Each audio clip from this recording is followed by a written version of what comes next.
Desde que empezó el conflicto bélico entre Rusia y Ucrania en febrero del 2022, uno de los mayores temores que planea sobre Europa y el mundo es la posibilidad de una guerra nuclear.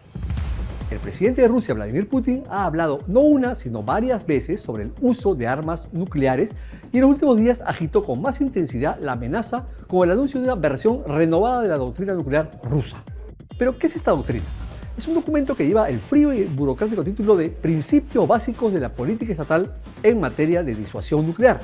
Y lo que hace es describir cuándo y bajo qué circunstancias Rusia podría recurrir a su arsenal atómico, el más grande del mundo, mayor incluso que el de Estados Unidos.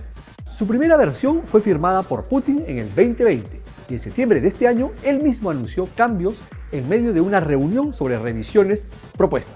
Un par de meses después se ha publicado esta edición renovada, 2 días después de que Estados Unidos diera luz verde a Ucrania para utilizar sus misiles de largo alcance ATAK en la región fronteriza rusa de Kursk, en respuesta, a su vez, a la ayuda de tropas norcoreanas a Rusia. ¿Qué trae esta nueva versión? ¿Vuelve inminente un conflicto nuclear? El documento describe las armas nucleares como un medio de disuasión y señala que su uso es una medida extrema y obligada.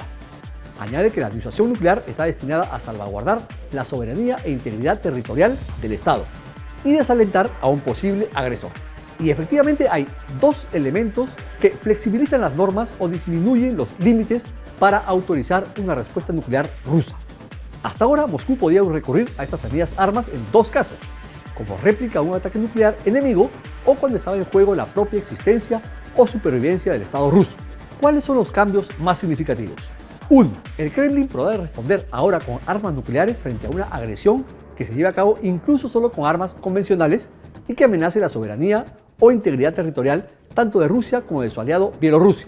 Es decir, Moscú no va a esperar a que le ataquen con misiles balísticos para usar sus armas nucleares, sino que las utilizará si sufriera un ataque masivo con misiles de crucero, aviones, drones y otros vehículos voladores. En segundo lugar, cualquier agresión contra Rusia por parte de un poder no nuclear con la participación o respaldo de una o varias potencias nucleares será vista como un ataque conjunto y Moscú considerará agresores a todos los países. Esta cláusula es considerada una advertencia inequívoca a Estados Unidos y la OTAN en el actual escenario bélico en Ucrania.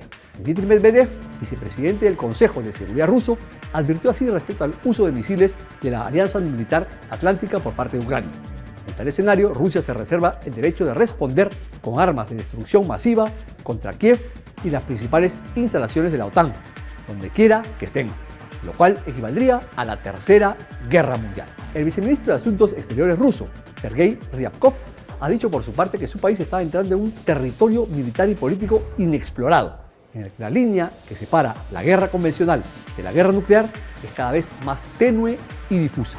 ¿Y cómo ha tomado Estados Unidos este paso dado por Rusia? Por el momento, Washington dice que no tiene motivo para cambiar su propia postura. Esto es más de la misma retórica irresponsable de Rusia, la misma que hemos visto durante los últimos 2 años, declaró un portavoz del Consejo de Seguridad Nacional estadounidense.